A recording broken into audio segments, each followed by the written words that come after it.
My heart has never belonged to this lifetime, Vaelis. That was true before you, and it remains true now. I know, I've simply never stopped hoping it would change. If I choose you, will you regret it, watching me fade so soon after everything? I would love you for one more hour, over an eternity without you. This is not over. I will burn their kingdom to the ground before I let them take this from me.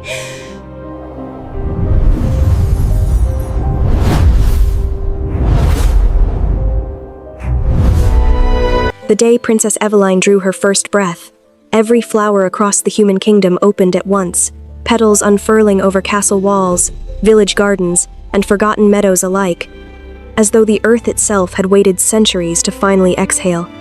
In that same breath, every bird across the kingdom fell silent mid-song, and every river slowed until its current lay perfectly still, as if the entire world had stopped simply to listen to her first cry. Queen Muriel cradled her newborn daughter beneath the palace's arched windows, golden morning light spilling across the nursery, unaware that far beyond the stars, an ancient promise made 1,000 years ago had just begun to stir. Far beyond the stars, in a realm untouched by human time, the oldest Fey prince alive lay still beneath the great silver tree, silver roots grown gently around him, until his eyes opened at last, sudden and bright. He rose slowly, as though rising from centuries rather than sleep. 1,218 years he had waited beneath that ancient tree, silent, patient, unmoving, for a single moment only he could recognize. He had not waited for a kingdom, though 100 kingdoms had begged for his crown.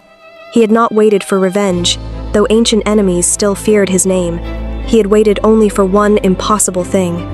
For her. Only ever for her. A single soul he had followed across 43 lifetimes, through 43 farewells, waiting each time in the dark for the quiet miracle of her return to the world. For the first time in centuries, Aetherion smiled, not the composed smile ancient queens knew, but something helpless and unguarded, breaking slowly across a face that had forgotten, until this moment, how joy actually felt. She's alive. That same night, in courts scattered across every corner of the Fey realm, ancient queens who had ruled since the world's first winter felt the shift in the air and understood at once. The girl had returned. Across moonstone halls and starlit courts, crowns were lifted from velvet cushions, ancient blades unsheathed from centuries of rest, and quiet orders given in voices that had not spoken of war in 1,000 years. What no kingdom fully understood was this. Aetherion was not simply the crown prince of the Fey. He was the first prince, the very first Fey ever created, older than every throne, every bloodline, every crown. He was older than dragons, older than the moon itself, older than the songs sung about him. The stars had watched him take his first breath, and the stars, even now, still remembered his name. Every Fey prince, born after him, inherited only a single fraction of his beauty, his power, his impossible grace. He was not merely royalty, he was the very standard by which all Fey had since been measured. Yet for all his unimaginable power, there remained one single thing Aetherion could never do. No matter how many centuries he lived, or how many kingdoms bowed before him, he could not make her remember him. For every 1,000 years, the universe gave love itself, a human body, not a goddess, not a queen, simply one ordinary girl who would live one lifetime, fall in love, die, and be born again, forgetting everything. Only Aetherion remembered. He had loved the very same soul through 43 different lifetimes. He had watched her grow old in 43 different worlds, and with his own hands, he had buried her 43 times. Now, 200 years since her last farewell, that same soul breathed again inside a 19-year-old princess named Evelyne Kind, unguarded, utterly unaware that somewhere beyond the stars, someone had already been waiting for her.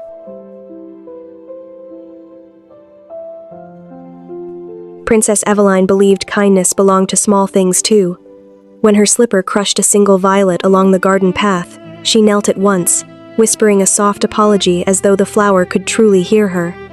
In the privacy of her chambers, Evelyne sang the way only the truly unguarded do, softly, imperfectly, entirely for herself, never knowing that somewhere far beyond the stars, A song like hers had once bloomed lilies. When night fell and the palace slept, Evelyne slipped through the servants' gate in a plain woolen cloak, believing with quiet stubbornness that a princess should serve the sick before she ever wore a crown.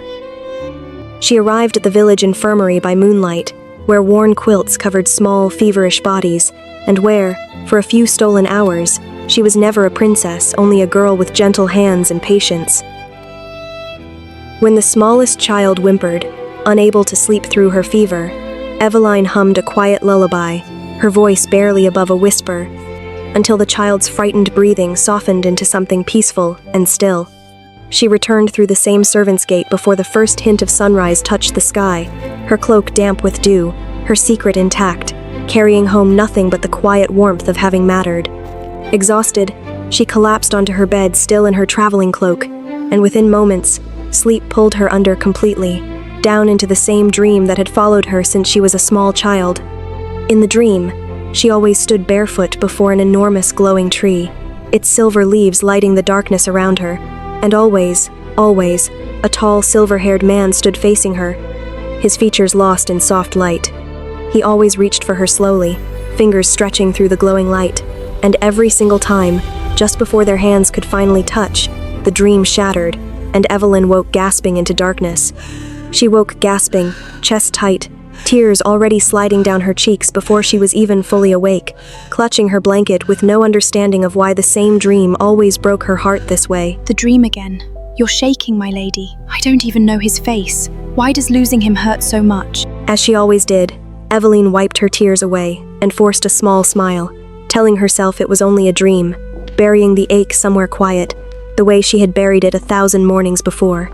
Far away, within a quiet chamber of moonstone, Aetherion knelt before a still scrying pool, watching her wipe away tears she didn't understand, his own chest aching with a guilt he had carried for centuries. Lady Vaelis found him there, as she often did, drawn by an instinct centuries old. One glance at the pool's fading ripples told her everything. The girl had returned, and with her, Vaelis's quiet hope had ended. It's her, isn't it? She's returned again. Vaelis. You don't have to explain. I've always known. My heart has never belonged to this lifetime, Vaelis. That was true before you, and it remains true now. I know, I've simply never stopped hoping it would change. She bowed her head with practiced grace and turned to leave, her expression composed once more, though the trembling of her hands betrayed a grief she had spent centuries learning to hide from everyone but herself. Alone in her chamber, Vaelis's composure finally shattered. Centuries of quiet devotion curdled slowly into something darker, something dangerous, as she whispered a vow she knew, even then, she should never make. That same afternoon, her father summoned her to the throne room, his voice kind but firm, informing her that a neighboring prince would soon visit the palace, hopeful to formally begin his courtship of her. She nodded obediently, as a princess must, yet something inside her quietly resisted, an ache she couldn't name, as though her heart had already been promised to someone whose face she had never truly seen. That night, she stood at her window long after the candles burned low, staring at the stars scattered above the palace, feeling an inexplicable pull toward something distant, something she couldn't name but deeply missed. In the Fey realm, the ancient queens convened beneath the shifting constellation ceiling, their voices low and urgent, debating what her return truly meant, and whether Aetherion's endless devotion now endangered them all. Aetherion listened to their warnings in silence, then made his decision. After 200 years of watching from afar, he would finally let their paths cross again, whatever the cost to himself. Days later, Evelyne rode toward Moonwood Forest to deliver medicine to a distant village, unaware that storm clouds gathering above the ancient trees were no ordinary storm, but fate itself, finally closing in.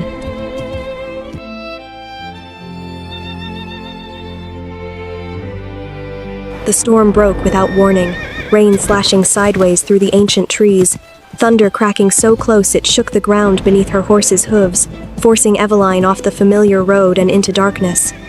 A fallen branch startled the horse further, and Evelyne tumbled from the saddle into wet undergrowth, watching helplessly as her only way home vanished into the storm-darkened trees without her. Soaked and shivering, she wandered deeper, unaware that Moonwood was no ordinary forest. Around her, Ancient trees quietly shifted position, closing familiar paths and opening others meant only for her. She turned to retrace her steps, certain of the way she had come, only to find the path had vanished entirely, replaced by unfamiliar trees standing exactly where open ground had been. Hello? Is anyone there? I've lost my way! A final flash of lightning split the sky, and in that instant, she saw them. Faint blue-white lights drifting gently along a narrow trail, glowing softly, beckoning her deeper into the trees. Something inside her, older than memory, urged her to follow. She stepped onto the glowing trail, drawn forward by a pull she couldn't name, deeper into the heart of the ancient woods. The trees parted at last, and she stumbled into a hidden clearing unlike anything she had ever seen, where one colossal silver tree rose toward the sky, its leaves glowing softly like captured moonlight. Then she saw him. A tall man stood beneath the ancient tree, silver-white hair catching its glow, utterly still, watching her with an expression she couldn't place as though centuries had just ended. For a long, breathless moment, neither of them moved. 200 years of waiting lived inside his gaze, though she had no way of knowing it, only that something about him felt impossibly familiar. Forgive me, I didn't mean to intrude. I'm terribly lost. He opened his mouth, but no words came. 200 years of imagining this exact moment had not prepared him for how it would actually feel to see her breathing, laughing, alive again before him. You've grown beautifully. That's a strange thing to say. We've never met. I know. She studied his face closely, an odd, unplaceable warmth stirring quietly in her chest, as though some small, forgotten part of her already recognized the man standing impossibly before her. Who are you? And what is this place? Aetherion, and this is a place that remembers you, even if you don't remember it. As they spoke, the distant thunder softened to silence, the wind beyond the clearing stilling completely, as though the ancient sanctuary itself had drawn a quiet breath around the two of them. She glanced around uneasily, noticing how the storm no longer touched this small clearing, how even the rain seemed to hesitate at its edges, as though something ancient had drawn a line around them. The path out is dangerous alone. Let me guide you if you'll trust me. She hesitated only a moment before stepping forward, her fingers rising to meet his outstretched hand, and just before they touched, an inexplicable warmth rushed through her, gone the instant she pulled back. A strange ache bloomed quietly in her chest, achingly familiar, though she couldn't understand why. It felt exactly like the moment before waking from her dream, the one that always ended in tears. As he led her gently from the clearing, Aetherion allowed himself one long look at her back, memorizing this moment, this face, this fragile new beginning, exactly as he had done 43 times before.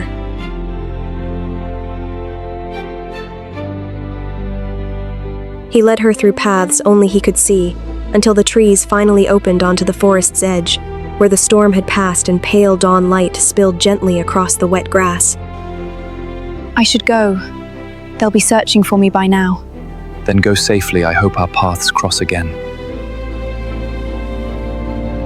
She walked toward home slowly, glancing back not once but twice, already aching with an inexplicable longing to return to a stranger whose name she had known for only a single morning. He remained at the meadow's edge long after she disappeared from sight, silver-white hair stirring in the morning wind, allowing himself, for one brief moment, to simply feel the joy of her existence. Days passed in ordinary rhythm council meetings, embroidery, quiet suppers, yet no matter the task before her, Evelyne's thoughts kept drifting back to silver hair and eyes like liquid moonlight.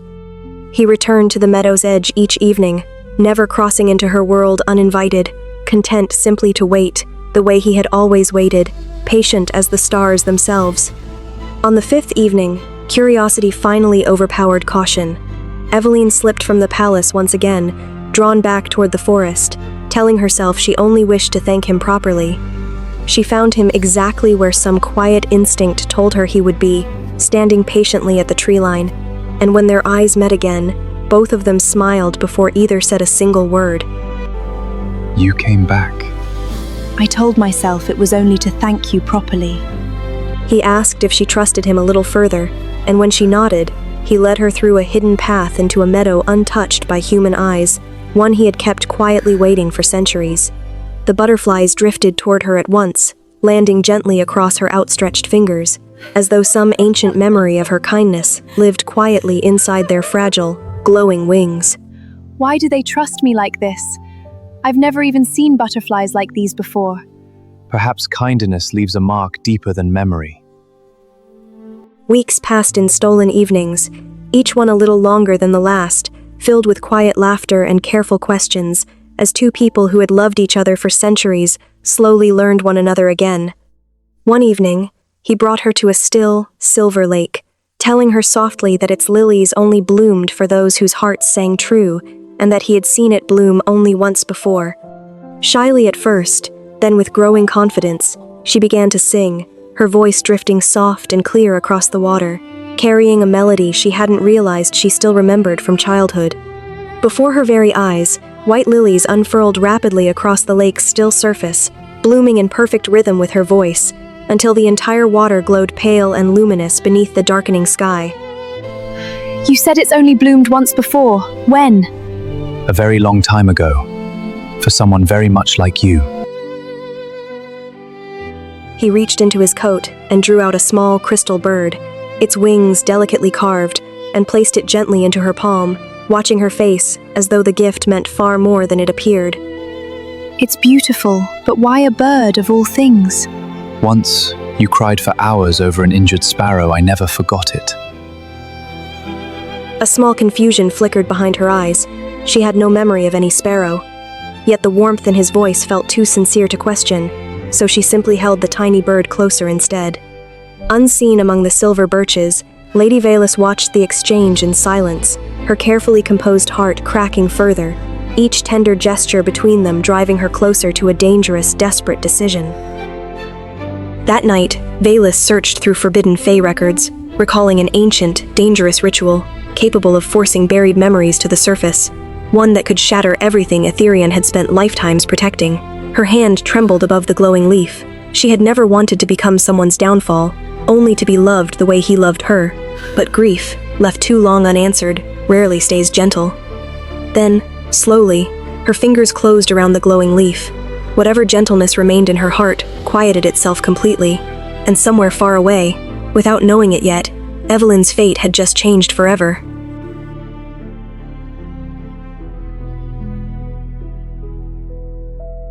Beneath a moonless sky, Vaelis knelt in a hidden grove, crystal leaf glowing crimson in her palm, whispering ancient words never meant to be spoken, sending forbidden magic drifting quietly toward the human kingdom.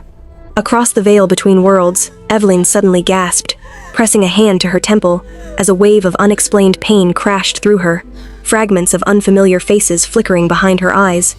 Before she could recover fully, a herald's voice rang through the hall. Prince Callan of the Eastern Kingdom had arrived early, his courtship visit beginning at the very worst possible moment. Princess Evelyne, the stories of your kindness did not exaggerate at all. You're too generous, Prince Callan. Forgive me, it's been a long day. That night, her familiar dream twisted into something new. Instead of the glowing tree, unfamiliar rooms flickered past.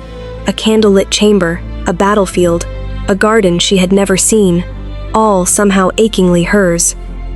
Through every fractured vision, one constant remained, a tall, silver-haired man, standing at the edge of each memory, his face blurring in and out of focus, as though something refused to let her see him fully. She woke with a violent gasp, drenched in cold sweat, clutching her chest, as fragments of 43 unfamiliar lifetimes pressed insistently against the edges of her mind, refusing entirely to fade this time. Rosalind, I saw things that felt like memories, places I've never been, a war, a garden, it felt real. Perhaps you should rest, my lady, you've seemed unwell for days. In the Silver Tree Sanctuary, Aetherion's eyes snapped open in alarm, an ancient instinct screaming through him. The same forbidden magic he had feared for centuries was finally being used against her.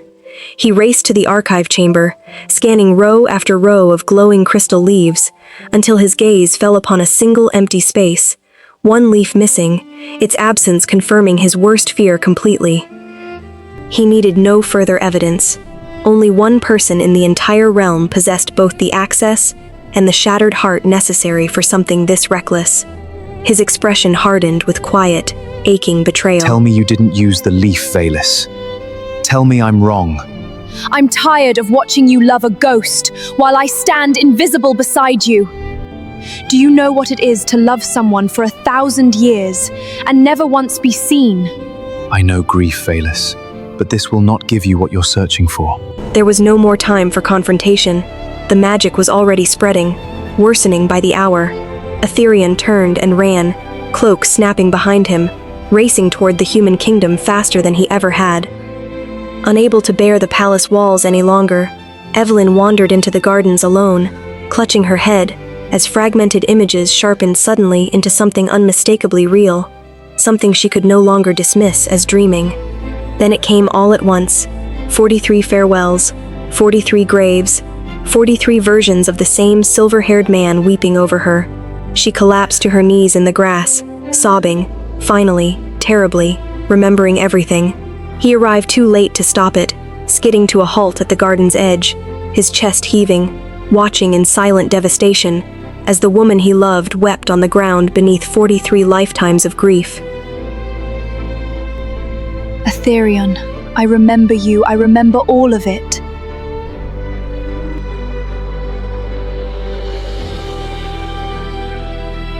He crossed the distance between them in seconds, gathering her trembling body into his arms, holding her the way he had longed to for 200 years, both of them shaking with the same unbearable relief.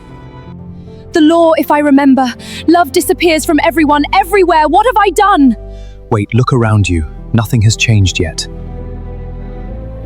Nearby, unaware of the cosmic weight pressing down on the garden, a young guard gently wiped his sweetheart's tears beneath a lantern, love plainly, stubbornly, still intact in his careful hands. Aetherion stared at the tender scene, brow furrowing with cautious confusion.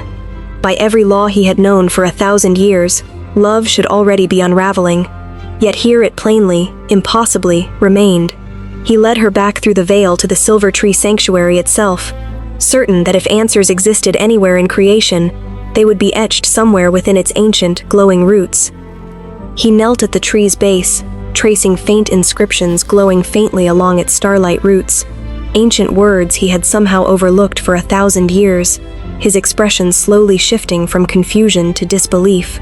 The law was never complete. If you remember everything, love doesn't vanish. It simply leaves this universe entirely. Love becomes a woman again when it leaves. And that woman has always been you. The choice settled over them like a physical weight: remain mortal, loving him for a handful of fleeting years, or become the eternal force allowing every living soul in creation to love one another. Elsewhere, word reached Vaelis of what her ritual had truly triggered, and for the first time in centuries, her carefully guarded heart cracked open completely, flooding with a shame heavier than any grief before it. If I choose you, will you regret it, watching me fade so soon after everything? I would love you for one more hour, over an eternity without you. She thought of feverish children in candlelit cottages, of Rosalind's gentle arms, of every small kindness she had ever witnessed, and slowly understood that her heart had always belonged to more than just one man. I choose the world, Aetherion. Let me become the love that holds everyone, including you. He pulled her close one final time, memorizing the warmth of her hands, the softness of her hair, the sound of her breathing, holding on to this last ordinary moment for as long as the universe allowed. Slowly, gently, golden light rose from her skin, her physical form dissolving into radiant warmth that spread outward through the tree's roots, out across the world, into every home, every heart, everywhere at once. When the light finally faded completely, he stood alone beneath the ancient tree, palm still open where her hand had rested, grief, and quiet gratitude mingling together in his ancient, unbreakable heart.